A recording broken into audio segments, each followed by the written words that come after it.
नमस्कार प्यारे बच्चों, my self DN Tiwari, PGT economics, Jawahar Navodaya Vidyalaya, Kanpur Dehat. प्यारे बच्चों, आज की इस क्लास में हम लोग कक्षा 12 में पढ़ाई जाने वाली इंडियन इकोनॉमिक डेवलपमेंट के एक अत्यधिक महत्वपूर्ण चैप्टर को पढ़ने जा रहे हैं। इस चैप्टर का नाम ग्रामीण विकास है, रूरल डेवलपमेंट है।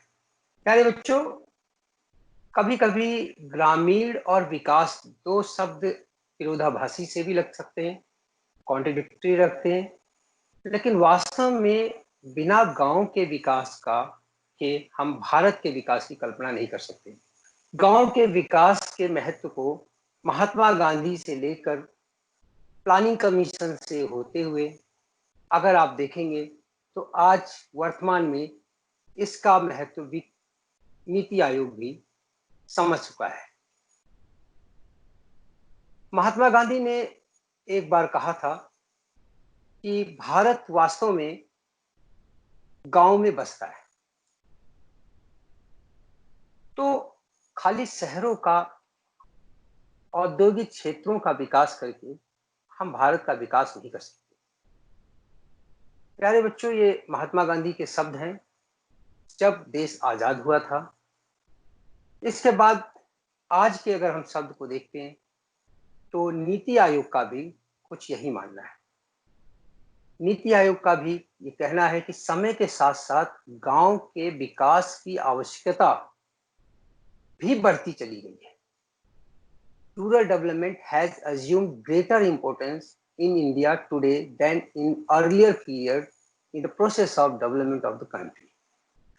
प्यारे बच्चों, भारत का विकास गांव के विकास के बिना संभव नहीं है, ये तो हमें समझ में आ रहा है। अब प्रश्न ये आता है कि ऐसा क्या है गांव में, क्यों हमें गांव का विकास करना चाहिए।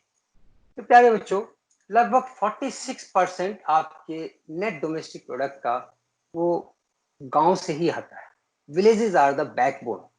Why backbone? Because 46% of NDP comes from agriculture और रूरल सेक्टर ओनली।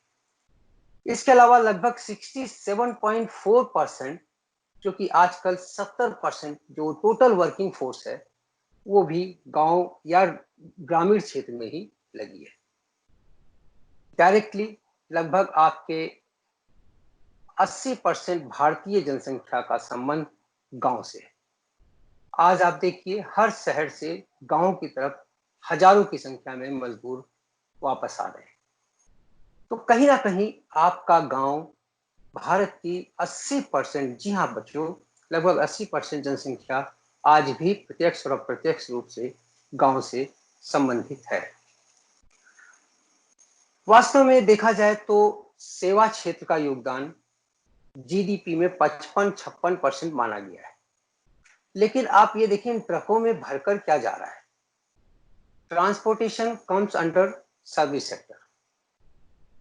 ये देखिए आपका इंडियन रेलवे की मालगाड़ी है, गुड्स ट्रेन है, इसमें भरकर क्या जा रहा है। अगर आप देखेंगे तो ये दोनों के दोनों एग्रीकल्चर या एग्रेरियन प्रोडक्ट को एक जगह से दूसरी जगह ट्रांसपोर्ट कर रहे हैं। तो एक अनुमान के अनुसार जो 55% GDP में सर्विस सेक्टर का योगदान है, सर्विस सेक्टर उसमें से 27% इनकम रूरल सेक्टर से ही कमाता है। तो इस तरीके से ग्रामीण क्षेत्र का जो योगदान है वो सेवा क्षेत्र के लिए भी अत्यधिक महत्व है। अब इंडस्ट्रियल सेक्टर के बारे में तो आप समझ ही सकते हैं। सबसे पहली बात, रॉ मटेरियल अगर चाहिए तो आपको गांव की तरफ देखना होगा। Sources of supply of labour, अभी मैंने बताया इंडस्ट्रियल वर्कर चाहिए तो आपको गांव की तरफ ही देखना पड़ेगा। एक बहुत बड़ी बाजार के रूप में भारतीय गांव उभर के आ रहे हैं। प्यारे बच्चों, करोड़ों की संख्या में मोबाइल्स का बाजार देखा गया है। इंटरनेट मोबाइल कनेक्टिविटी की अगर हम बात करें तो सबसे ज्यादा गांव की तरफ ही है। अभी जनधन योजना में जो अकाउंट खोले गए हैं वो गांव में ही ज्यादा खोले गए हैं। तो इसके अलावा आप देखेंगे अगर फूड ग्रेन की बात है तो फूड ग्रेन की सप्लाई गांव से ही होती है। शहरों की बड़ी बड़ी ऊंची ऊंची इमारतों में से फूड ग्रेन का उत्पादन नहीं किया जा सकता। प्यारे बच्चों, इसका उत्पादन गांव में ही होता है। अब यहाँ हम देखते हैं कि गांव में समस्या क्या है। सबसे पहले हम पहचानने की कोशिश करते हैं कि गांव में समस्या क्या है। सबसे पहली बात तो यहाँ बेरोजगारी बहुत है। अगर इसको हम थोड़ा बड़ा कर दें तो बेरोजगारी यहाँ की सबसे बड़ी कमजोरी है। दूसरा है यहाँ अंडर एम्प्लॉयमेंट भी है। जी हाँ बच्चों, एक तो अनएम्प्लॉयमेंट है, एक अंडर एम्प्लॉयमेंट है। अनएम्प्लॉयमेंट मतलब उनको पढ़ लिख करके बैठ गए, उनको कोई रोजगार नहीं मिला है। They are able and ready to work at the prevailing rate, still they are unable to get job, so that's why they are unemployed. इसके अलावा आप देखेंगे वहाँ अंडर एम्प्लॉयमेंट भी है। अंडर एम्प्लॉयमेंट ऐसा एम्प्लॉयमेंट होता है जो उसकी क्षमता, उसकी क्वालिफिकेशन से कम होता है। अगर एक डॉक्टर है वो मेडिकल स्टोर चला रहा है, अगर एक सीए है वो क्लर्क का काम कर रहा है, तो वो अंडर एम्प्लॉयड कहलाएगा। तो अपनी क्षमता से कमतर अगर जॉब पे वो काम करने के लिए बाध्य है, ऐसा गांव में अक्सर देखा जाता है। प्यारे बच्चों, गांव के स्टैंडर्ड ऑफ लिविंग को इम्प्रूव करने की आवश्यकता है। उनको हमें आय देने की जरूरत है, न्यूट्रिशियस फूड प्रोवाइड करने की जरूरत है। प्यारे बच्चों, सफिशिएंट क्लोथिंग की भी आवश्यकता ग्रामीण क्षेत्र को है इस समय। ड्रिंकिंग वाटर भी अभी हम उनको प्रोवाइड नहीं कर सके हैं। लिविंग कंडीशन उनका अभी भी हाइजीनिक नहीं है, और वहाँ पे अभी भी हम देखते हैं शैक्षिक जो सुविधाएं हैं वो अभी भी सेटिस्फैक्ट्री लेवल पे नहीं है। आप देखेंगे मेडिकल फैसिलिटीज की अगर हम बात करें तो यदा कदा वहाँ आपको जिला अस्पताल या प्राइमरी हेल्थ सेंटर्स वगैरह दिखाई पड़ेंगे, और वो भी सुविधाओं से का अभाव वहाँ आप आराम से देख सकते हैं। प्यारे बच्चों, आज भी गांव में जो घर है उसमें सारी सुविधाएं उपलब्ध नहीं है। एक अच्छा घर उनके पास नहीं है। इसके अलावा जो सोशियो इकोनॉमिक कल्चरल एक्टिविटीज हुआ करती थी वो भी अब धीरे धीरे खत्म होती चली जा रही है। इससे भी देखा जाए तो अभी भी गांव में ऑल वेदर रोड, ऐसी सड़क जो 12 मास जिसपे आवागमन जारी रहे, बहुत कम है। तो अगर हम देखते हैं कि ये एक बात तो क्लियर हो गई कि गांव का विकास न सिर्फ इसलिए जरूरी है कि वहां पे एक बड़ी संख्या में हमारे लोग रहते हैं, बल्कि अगर आपको गांव का विकास नहीं करेंगे तो नेचुरल है आपकी economic development of the country प्रभावित होगी और उसका विकास भी रुक जाएगा। आइए अब हम समझते हैं रूरल डेवलपमेंट का वास्तविक मीनिंग क्या है। एक्चुअली में an action plan required for social and economic, मैंने इसको रेड उसमें किया हुआ है, सोशल एंड इकोनॉमिक दोनों डेवलपमेंट हमें चाहिए। We need an action plan for the social and economic development of Indian rural, only then we can say rural development is taking place. Rural development के लिए क्या प्रक्रिया होगी, क्या क्या जरूरत है, रूरल डेवलपमेंट कब हम कह सकते हैं कि हो रहा है। सबसे पहले हमें करना होगा वहां ह्यूमन रिसोर्स डेवलपमेंट की बात। प्यारे बच्चों, एक अनप्रोडक्टिव डिपेंडेंट पॉपुलेशन को प्रोडक्टिव पॉपुलेशन में कन्वर्ट करने एक ऐसी प्रक्रिया जिसमें हम अनप्रोडक्टिव एंड डिपेंडेंट पॉपुलेशन को प्रोडक्टिव एंड इंडिपेंडेंट पॉपुलेशन में कन्वर्ट करते हैं। अब ये कैसे किया जा सकता है? इसको करने के लिए हमें नंबर एक स्कूलिंग वहाँ फैसिलिटीज चाहिए, हेल्थ की फैसिलिटीज चाहिए, ट्रेनिंग सेंटर्स चाहिए, इंफ्रास्ट्रक्चर डेवलपमेंट। तो a process by which we convert dependent and what it call unproductive population into independent and productive population. प्यारे बच्चों, डेवलपमेंट ऑफ इंफ्रास्ट्रक्चर की अगर हम बात करते हैं तो वहाँ पे स्कूल होने चाहिए, वहाँ पे अस्पताल होने, हॉस्पिटल्स होने चाहिए, वहाँ पे इंफ्रास्ट्रक्चर रोड्स होने चाहिए, और वहाँ पे तमाम कम्युनिटी सेंटर्स वगैरह होने चाहिए। इसके अलावा आप देखेंगे लैंड रिफॉर्म की अगर हम बात करते हैं तो लैंड रिफॉर्म के बिना सारे रिफॉर्म अधूरे हैं, क्योंकि ग्रामीण क्षेत्र का जो रीढ़ की हड्डी है वो जमीन ही है, भूमि ही है। प्यारे बच्चों, 1952 में Uttar Pradesh zamindari abolition act and land reform act आया था 1952 में, जिसने बहुत बहुत बड़ा परिवर्तन इसके अंदर लाकर दिया था। लैंड जो एक्चुअल टीलर्स को देने की प्रक्रिया प्रारंभ की थी, जमींदारों से उनकी जमीनें खरीद ली गई थी, सरकार ने खरीद ली उनको एक long term deep discount bond दे करके, और वो जो जमीन खरीदी थी वो सारी की सारी गरीबों में जो एक्चुअल टीलर्स थे उनमें बांट दी गई। प्यारे बच्चों, एलिवेशन ऑफ पॉवर्टी इसका एक अलग आधारभूत बात होगी। अगर आप देखते हैं कि गरीबी को दूर करने की आवश्यकता है अगर आप गांव की विकास को करना चाहते हैं। इसके अलावा आपने देखा होगा local product and local employment की नीति जो है वो काफी सफल हो सकती है। हापुड़ के पापड़, मेरठ के बर्तन, लखनऊ के चिकन के कपड़े, ये सब हम जानते हैं। और इससे आप देख सकते हैं कि अगर हम लोकल प्रोडक्ट को प्रोपोगेट करते हैं, बढ़ाते हैं, तो लोकल एम्प्लॉयमेंट भी बढ़ता है। ग्रामीण विकास के लिए यह आवश्यक है। प्यारे बच्चों, we have to have a complete focus on removing the barricades and hindrances in the way of developmental challenges. गांव के विकास में कुछ ऐसी चैलेंजेस हैं जिनको हमें बहुत सिरे से खारिज करना होगा, उनको सिरे से अटैक करना होगा, ताकि उनको हम खत्म करके ही आगे बढ़ सकते हैं। अब ये चुनौतियां कौन कौन सी हैं? इन चुनौतियों को हम बेसिकली दो भागों में बांट सकते हैं। एक लिंगरिंग ऑन चैलेंजेस और दूसरी है इमर्जिंग चैलेंजेस।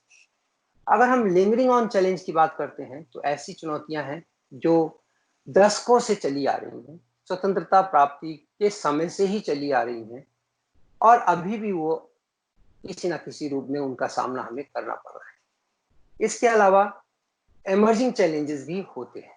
इमर्जिंग चैलेंजेस में ऐसे चैलेंजेस हैं जो समय के साथ हमें हमारे सामने उत्पन्न हो रहे हैं। तो अब हम इनको वन बाय वन बहुत डिटेल में पढ़ने जा रहे हैं। जहां तक लिंगरिंग ऑन चैलेंज है, अगर इसको देखा जाए तो दो भागों में हम बांट सकते हैं, rural credit and rural marketing. Rural credit, जिसमें हम लोन देने के लिए ग्रामीण क्षेत्र में लोन देने की प्रक्रिया को अध्ययन करते हैं। प्यारे बच्चों, एक इफेक्टिव क्रेडिट सिस्टम, कर्ज देने की प्रक्रिया की कुछ विशेषताएं होती हैं। सबसे पहली विशेषता कि वो लो इंटरेस्ट रेट होता है, उसका ब्याज की दर बहुत कम होनी चाहिए अगर आप किसानों को कर्जा देते हैं तो। इसके अलावा किसानों को कर्ज लेने में कन्वीनियंस होना चाहिए, सहूलियत होनी चाहिए, आसानी और सरलता होनी चाहिए। इसके अलावा अगर किसान कर्जा वापस नहीं कर पाता है तो क्या किया जाए?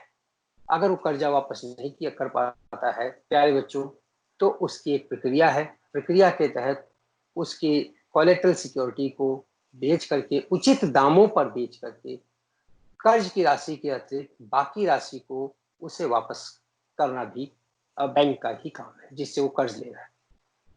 प्यारे बच्चों, एक और चीज है हमारे यहाँ जो किसान या ग्रामीण क्षेत्र के विकास को रुकावट के रूप में भी आती है। Free from, it should be free from political greediness. आप देखेंगे कि तमाम पॉलिटिकल पार्टीज आती हैं, किसानों का हम कर्जा माफ कर देंगे, कोई कहता है कि कर्जा माफ, बिजली बिल हाफ। तो इस तरीके की जो ल्यूक्रेटिव पॉलिसीज हैं वो निश्चित रूप से अर्थशास्त्र के तमाम सिद्धांतों के विपरीत है। क्या कारण है? रूरल क्रेडिट हमें क्यों देना चाहिए? गांव के किसान को कर्ज क्यों देना चाहिए? ये अपने आप में एक महत्वपूर्ण बात है। प्यारे बच्चों, सबसे पहली बात, हमारा किसान जो है मार्जिनल होल्डिंग वाला है। मार्जिनल होल्डिंग से हमारा मतलब है कि उसके पास जो जोत का आकार है, जो एरिया अंडर कल्टीवेशन है उसके पास, वो बहुत कम है, और समय के साथ वो क्षेत्र जिस पे उसको खेती करना है कम होता चला जा रहा है। हर जनरेशन में उसका खेत हिस्सेदारों में बढ़ता जा रहा है। तो इसके कारण आप देखेंगे जोत का आकार छोटा होने के कारण वास्तव में किसान उसमें किसी भी प्रकार का परमानेंट इंप्रूवमेंट करने से हिचकता है। इसके अलावा छोटा छोटा आकार होने के कारण उसकी जो खेती है वो खाली सब्सिस्टेंस लेवल तक ही रह जाती है, उसके अपने परिवार के खाने के लिए ही इकट्ठा करने के लिए रह जाती है। प्यारे बच्चों, किसी भी प्रकार का सरप्लस ज्यादातर किसान हमारे यहाँ पैदा नहीं कर पाते। वो अपने जमीन से उत्पन्न अनाज का उपयोग खुद ही कर ले, अपने परिवार के लिए कर ले, यही उनका लक्ष्य होता है। प्यारे बच्चों, जो खेती होती है उसमें देखेंगे आप एक लॉन्ग गेस्टेशन पीरियड होता है हार्वेस्टिंग और शोइंग के बीच में। इस दौरान उनको कर्जे की जरूरत होती है, हर स्टेप पे उन्हें कर्ज चाहिए। जब वो जोतने जाते हैं तो ट्रैक्टर का किराया चाहिए उनको, इरिगेशन के लिए चाहिए, सीड्स के लिए चाहिए, पेस्टिसाइड्स के लिए चाहिए, और उनको इंसेक्टिसाइड्स वगैरह भी जरूरत पड़ती है, फर्टिलाइजर्स चाहिए उनको। तो उनको हर स्टेप पे मजदूरों को पेमेंट करना है, बिजली का बिल देना है, उनको कर्जे की जरूरत पड़ती है। प्यारे बच्चों, नीड्स, ये जो फंड है उनको, एक और बात है, जब उनकी फसल कटकर चली आती है और दूसरी फसल बोनी होती है तो फसल कटने के बाद एकदम से तो उसको बेचा नहीं जा पाता, तो इसलिए, लेकिन बोना उनको तुरंत है, तो they have to start with the next crop, for that they need fund, उसके लिए भी उनको फंड की जरूरत है। प्यारे बच्चों, क्रेडिट की अगर हम बात करें तो क्रेडिट को हम 3 भागों में बांटते हैं। सबसे पहले short term credit, medium term credit and long term credit.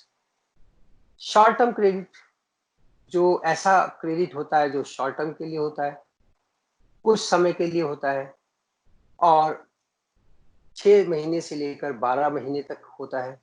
इसके अलावा इसकी जो जरूरत होती है, किसान लेता है सीड्स को खरीदने के लिए, फर्टिलाइजर्स को खरीदने के लिए, पेस्टिसाइड्स को खरीदने के लिए, इंसेक्टिसाइड्स को खरीदने, वास्तव में इस कर्जे को वो 6 महीने से 12 महीने तक इसलिए भी लेता है क्योंकि उसको बिजली का बिल भी पेमेंट करना होता है, वाटर का और ट्रैक्टर का जो रेंट भी देना पड़ता है। जी हाँ बच्चों, अगर वो किसी का पंपिंग सेट से पानी लेता है तो उसको किराया देना पड़ता है, किसी के ट्रैक्टर से अपनी खेत की प्लोइंग कराता है तो उसको, उसका थ्रेशिंग मशीन इस्तेमाल करता है तो भी उसको रेंट देना पड़ता है। तो इन सब चीजों के लिए जो 6 से 12 महीने तक के लिए लिया जाता है उसको हम शॉर्ट टर्म क्रेडिट कहते हैं। प्यारे बच्चों, इसके बाद आता है मिडिल टर्म। अगर कर्ज 12 महीने से 5 साल तक के लिए लिया जाता है तो ऐसे कर्ज को हम मिडिल टर्म क्रेडिट कहते हैं। इससे इस कर्जे की जरूरत क्यों पड़ती है? वो इससे मशीन खरीदता है, purchase of machinery, construction of fences, वो अपनी चार दीवारी बनाता है उसके लिए खेत की, और साथ ही वो digging of wells, installation of submersible और ट्यूबवेल्स, इसके लिए भी वो उसको इसकी जरूरत पड़ती है।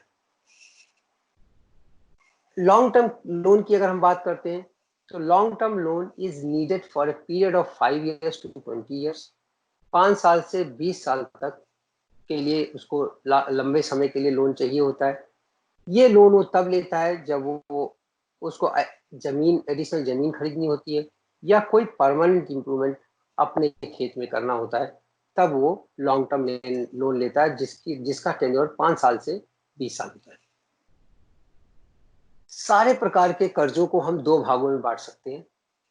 पहला प्रोडक्टिव लोन, दूसरा अनप्रोडक्टिव लोन। अगर हम प्रोडक्टिव लोन की बात करते हैं तो ये लोन ऐसे होते हैं जिनसे वो उत्पादन प्रक्रिया में एड ऑन करता है और उससे उसकी प्रोडक्शन की क्षमता बढ़ती है। इसमें ट्यूबवेल्स हैं, मशीनरीज हैं, ट्रैक्टर्स हैं, परमानेंट इंप्रूवमेंट्स हैं, ये सारी चीजें जो करने के लिए कर्जा लेता है उसको हम प्रोडक्टिव लोन कहते हैं। Loans taken for improving the production capacity of his land is known as productive loan। whereas unproductive loan की बात अगर हम करते हैं तो कंजम्पशन पर्पस के लिए लेता है, फैमिली रिचुअल्स के लिए ले सकता है, या फिर उसे और किसी प्रकार के घरेलू खर्चे के लिए भी उसे कर्ज लेने की जरूरत पड़ सकती है। अगर हम सोर्सेज ऑफ रूरल फाइनेंस की बात करते हैं प्यारे बच्चों, तो इसमें आप देखेंगे नॉन इंस्टीट्यूशनल क्रेडिट जिसमें landlord, village traders, money lenders और बिग फार्मर्स। इसको हम इनफॉर्मल लोन्स भी कहते हैं। ये लोन आप अपने जमींदार से ले सकते हैं, साहूकार से ले सकते हैं, विलेज के ट्रेडर्स से ले सकते हैं, या कोई और ऐसा व्यक्ति है जो आपका जान पहचान का है, आपका मित्र है, जो आपको ब्याज पे कर्जा देता है। ऐसे क्रेडिट को हम कहते हैं नॉन इंस्टीट्यूशनल क्रेडिट या ट्रेडिशनल सोर्सेज ऑफ क्रेडिट। जबकि इंस्टीट्यूशनल क्रेडिट की अगर हम बात करें तो इंस्टीट्यूशनल क्रेडिट वास्तव में नॉन ट्रेडिशनल है, मॉडर्न है, और इसके अंदर आप देखेंगे कि ये लोन कमर्शियल बैंक से लिए जाते हैं, फाइनेंशियल इंस्टीट्यूट से लिए जाते हैं, कोऑपरेटिव सोसाइटीज या बैंक से लिए जाते हैं। एक इसमें एक डेटा हमारे पास बहुत इंटरेस्टिंग है। 1981 से पहले लगभग 93%, 93% ऑफ रूरल क्रेडिट जो ट्रेडिशनल सोर्सेज से, ट्रेडिशनल सोर्सेज का मतलब मैंने बताया landlord, village traders, money lenders and big farmers से ही आता था। लेकिन समय के साथ ये चीज बदला है और 1981 के बाद जो फाइनेंशियल इंस्टीट्यूट्स हैं वो प्राइम लेंडर बन गई और ट्रेडिशनल सोर्सेज धीरे धीरे खत्म होते चले गए। ऐसा क्यों हुआ? नॉन ट्रेडिशनल क्रेडिट की अगर हम बात करें तो इसकी कुछ अच्छाइयां भी होती हैं। आप कर्ज जो ले रहे हैं वो जान पहचान के व्यक्ति से ले रहे हैं, अपने साहूकार से ले रहे हैं, अपने निकट संबंधी से ले रहे हैं, या अपने गांव के ही किसी व्यक्ति से ले रहे हैं। ऐसी स्थिति में इसमें पेपर की फॉर्मेलिटी कम से कम होती है, फास्ट एंड लिक्विड होता है। आप जाइए, एक अंगूठा लगाइए और आपके हाथ में रुपया पकड़ा दिया जाता है। प्यारे बच्चों, इस प्रकार के कर्जे के लिए मार्जिन मनी की जरूरत नहीं होती। आप बैंक जाते हैं और आप कहते हैं कि मुझे 1 लाख रुपए की गाड़ी खरीदनी है, तो बैंक कहेगा ठीक है, आप 20,000 रुपए जमा करो, 80,000 रुपए हम आपको कर्जा देंगे। लेकिन ये जो 20,000 रुपए हैं जो अपने सोर्सेज से ऑनर को जमा करना है, वो मार्जिन मनी कहलाती है। और मार्जिन मनी फाइनेंशियल इंस्टीट्यूट से जब भी आप कर्ज लेंगे, margin money is a must. चाहे आप कार की गाड़ी के लिए कर्जा लें, चाहे आप मकान के लिए कर्जा लें, चाहे आप लैंड के लिए कर्जा लें, आप किसी भी चीज के लिए कर्जा लेते हैं तो मार्जिन मनी आपकी अपनी तरफ से होनी चाहिए। जबकि जो नॉन इंस्टीट्यूशनल क्रेडिट की बात करें तो वहां पे मार्जिन मनी की कोई जरूरत, कोई आवश्यकता नहीं है।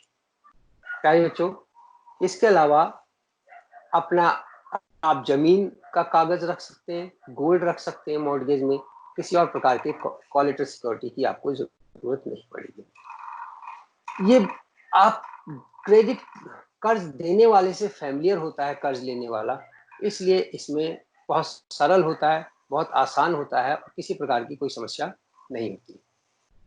साथ ही लोन अमाउंट का आप कैसे इस्तेमाल करते हैं इससे कोई मतलब नहीं।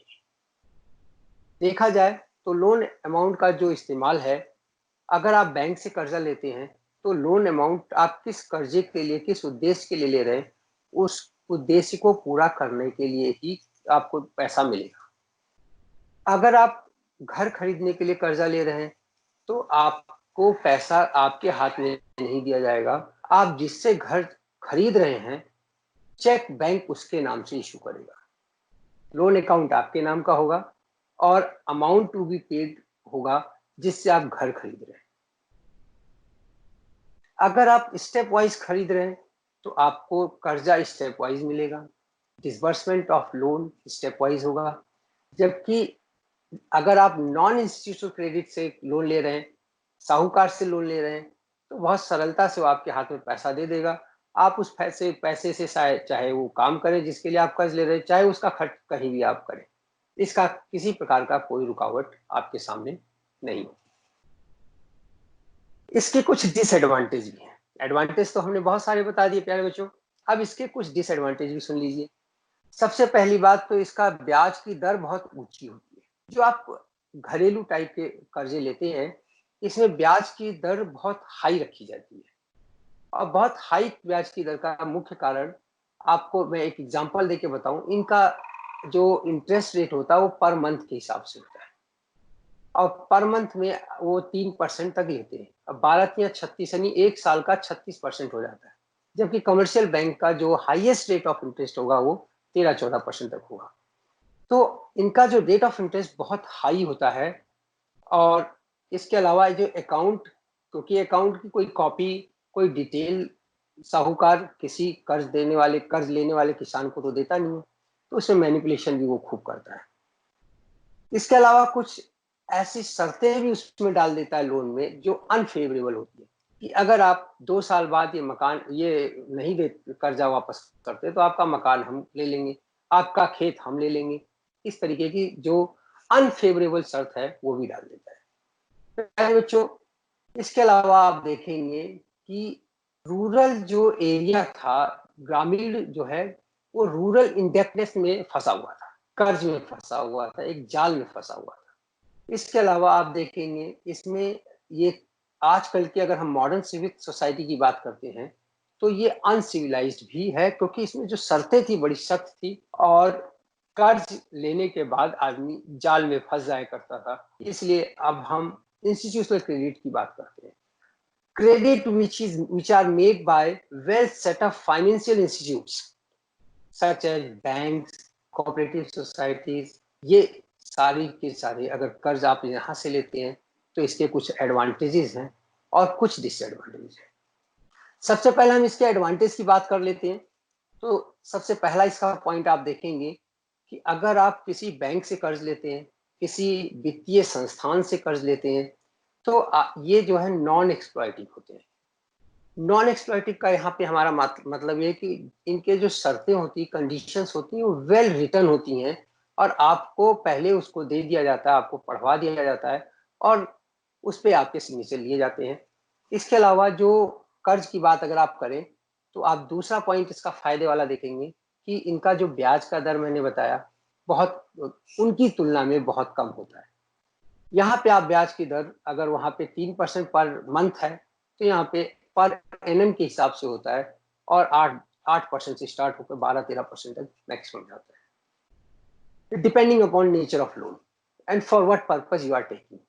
प्यारे बच्चों, इसकी जो अकाउंटिंग की अगर हम बात करें तो अकाउंटिंग बिल्कुल क्लियर होती है। क्लियर इस रूप में होती है कि आपके पास पहले ही पता है कि आपको 2 साल में वापस करना है कर्ज, 5 साल में करना, 15 साल में करना है, 20 साल में करना है। आपको पता है कि हर महीने आपको इतना ब्याज, इतना पैसा देना है ईएमआई के रूप में और आपका इतने साल में, ये सब निश्चित होता है पहले से ही।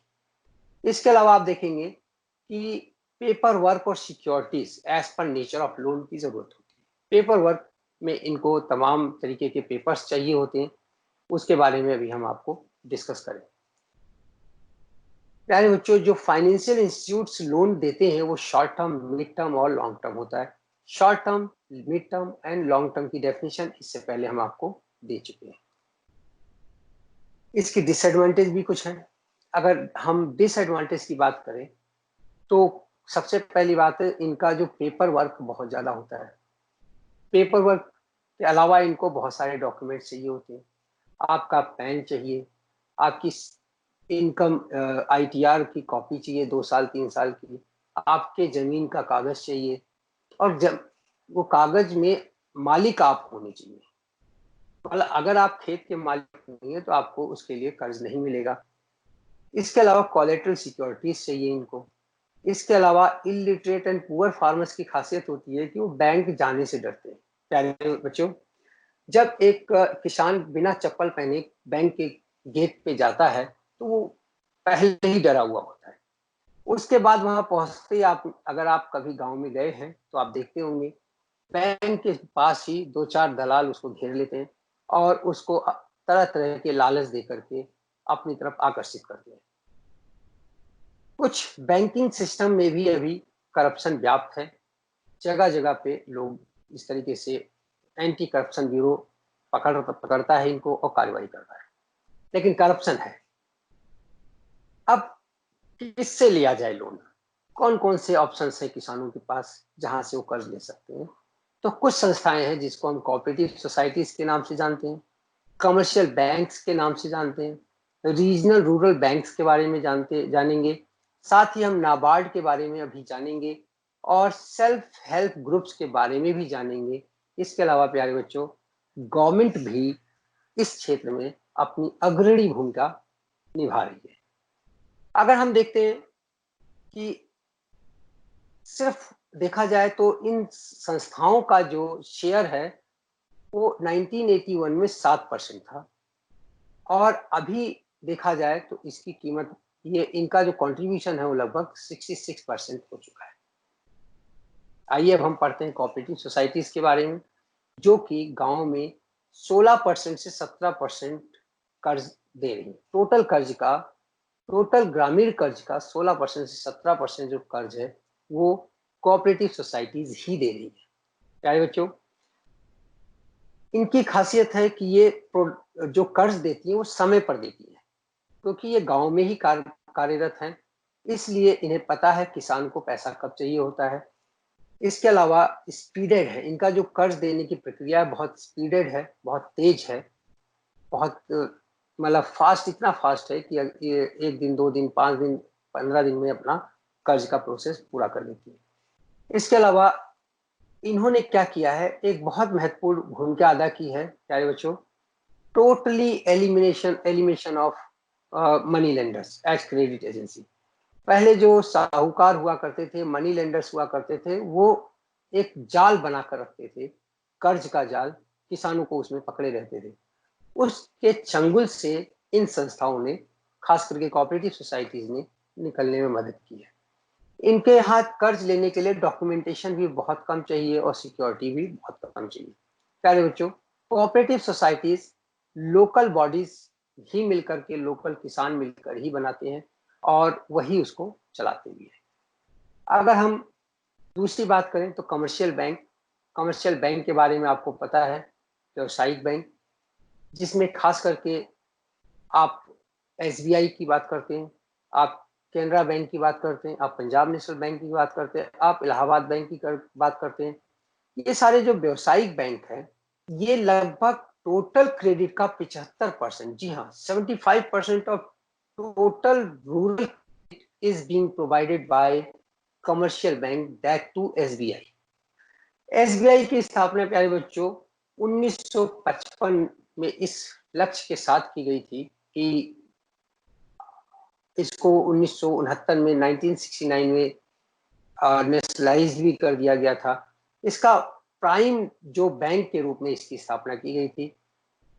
समय के साथ आज की डेट में SBI is one of the biggest number of branches in the world. एक ऐसा बैंक है जिसकी जो नंबर ऑफ ब्रांचेस है वर्ल्ड में सबसे ज्यादा है। गांव गांव में आप एसबीआई देख सकते हैं। ये किसानों को डायरेक्ट भी लोन देता है, और यही नहीं, किसानों के अलावा ये फाइनेंशियल इंस्टीट्यूट्स को भी कर्जा देता है, ये कोऑपरेटिव सोसाइटीज को भी कर्ज देता है। प्यारे बच्चों, एसबीआई ना सिर्फ किसानों को कर्ज देता है, बल्कि कोऑपरेटिव सोसाइटीज को भी कर्ज देता है, ताकि वो आगे किसानों को कर्ज दे सके। दूसरी महत्वपूर्ण एजेंसी जो है फाइनेंस के मामले में ग्रामीण क्षेत्र में, वो रीजनल रूरल बैंक के, आरआरबी के नाम से जाने जाते हैं। Regional rural bank and land development bank के नाम से जाने जाते हैं। ये रिमोट एरिया में कर्ज देने के लिए बनाए गए हैं। These are the banks which are set up with the aim to give loan to the remotest part of rural India.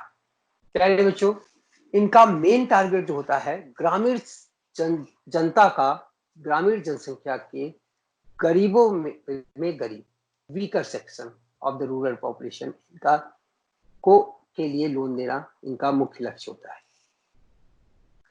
इसके बाद देखा जाए तो नाबार्ड, जिस प्रकार से आरबीआई पूरी मॉनेटरी सेक्टर को रेगुलेट करने के लिए बनाई गई है, ग्रामीण क्षेत्र में जो रूरल फाइनेंसिंग सिस्टम है उसको रेगुलेट करने के लिए नाबार्ड की स्थापना की गई है। नाबार्ड प्यारे बच्चों national bank for agriculture and rural development के नाम से जाना जाता है। इसका जो फेमस है, नाबार्ड के नाम से इसे जाना जाता है।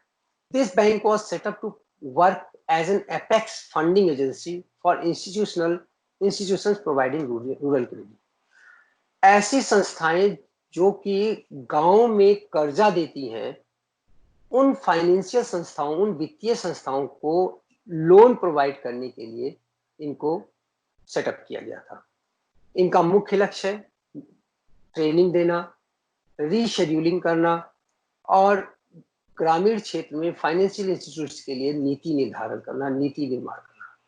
दे work as an liaisoning between RBI, government of India, commercial banks, regional rural banks, etcetera etcetera.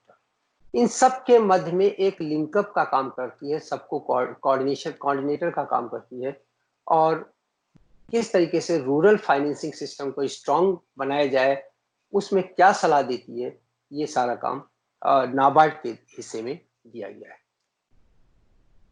इसका काम मॉनिटरिंग करना भी है, इसका काम इवेल्युएशन करना भी है कि किस फाइनेंशियल इंस्टीट्यूट ने क्या काम किया है और क्या वो उचित मापदंड के तहत किया है या उसमें कोई कमी है, सुधार की गुंजाइश है। एक और उभरती हुई संस्थाएं आ रही हैं जिसको हम सेल्फ हेल्प ग्रुप्स के नाम से जानते हैं, इनको हम माइक्रो फाइनेंसिंग के नाम से भी जानते हैं। प्यारे बच्चों, इस स्लाइड में आप देखेंगे कुछ महिलाएं बैठी हुई हैं एक लैपटॉप लेकर के। क्या कर रही हैं आप इमेजिन कीजिए। वास्तव में ये महिलाएं अपनी बचत अपना ला करके यहाँ जमा करती हैं और जमा हुई राशि से जरूरतमंदों को कर्ज देती है। ये एक ऐसा हेल्प ग्रुप है जो अपनी सहायता स्वयं कर रहा है, पूलिंग ऑफ फंड कहते हैं। और इसके नीचे वाली स्लाइड में आप देखेंगे उस फंड का कैसे ये इस्तेमाल करती हैं। प्यारे बच्चों, टोकरी बनाने में, फ्लावर पॉट बनाने में, इसके अलावा इस फंड का इस्तेमाल महिलाएं करती हैं। सो इसका सबसे बड़ा फायदा क्या होता है, सेल्फ हेल्प ग्रुप का सबसे बड़ा फायदा होता है प्यारे बच्चों कि ये गांव में महिलाओं के मध्य खास करके बचत करने की आदत को विकसित करती है। ये बहुत अच्छी चीज होती है इनके लिए। साथ ही they provide credit without documentation. बहुत कम डॉक्यूमेंट होते हैं, आपस में जैसे बैठी मीटिंग किया, इतना रुपया हमारे पास है, किसको किसको चाहिए डिसाइड किया, जरूरत के हिसाब से लॉटरी निकाल करके और उसको हैंड ओवर कर दिया, और उसने अपना स्मॉल एंड कॉटेज इंडस्ट्री जो भी वो घर से काम कर रही है उसमें लगाया, प्रॉफिट कमाया और उसको पैसा वापस कर दिया। प्यारे बच्चों, अगर देखा जाए तो low and moderate rate of interest, इनका जो ब्याज की दर होती है बहुत ही कम होती है। ब्याज की दर इन लोगों की नाम मात्र की होती है, बिल्कुल एक्सप्लॉइटिव तो होती ही नहीं है। कंज्यूमर फ्रेंडली है क्योंकि देखिए कितने आराम से ये लोग बैठे हैं, सब एक दूसरे को जानते हैं, सबको पता है क्या हो रहा है और किसको लोन मिलने वाला है, कितना मिलने वाला है। प्यारे बच्चों, 2014 में जब वर्तमान प्रधानमंत्री नरेंद्र मोदी जी आए तो इन्होंने एक बहुत अच्छा योजना गांव के विकास के लिए, आप देखिए कितना महत्वपूर्ण योजना इन्होंने लागू की, जिसको कहते हैं सांसद आदर्श ग्राम योजना, SAGY। ये क्या थी? इसके तहत हर एमपी को, चाहे वो रोज लोकसभा का हो चाहे वो राज्यसभा का हो, हर एमपी को, मेंबर ऑफ पार्लियामेंट को अपनी कॉन्स्टिट्यूएंसी में एक गांव को टेकअप करना था, अडॉप्ट करना था, उस गांव को मॉडल विलेज के रूप में डेवलप करना था।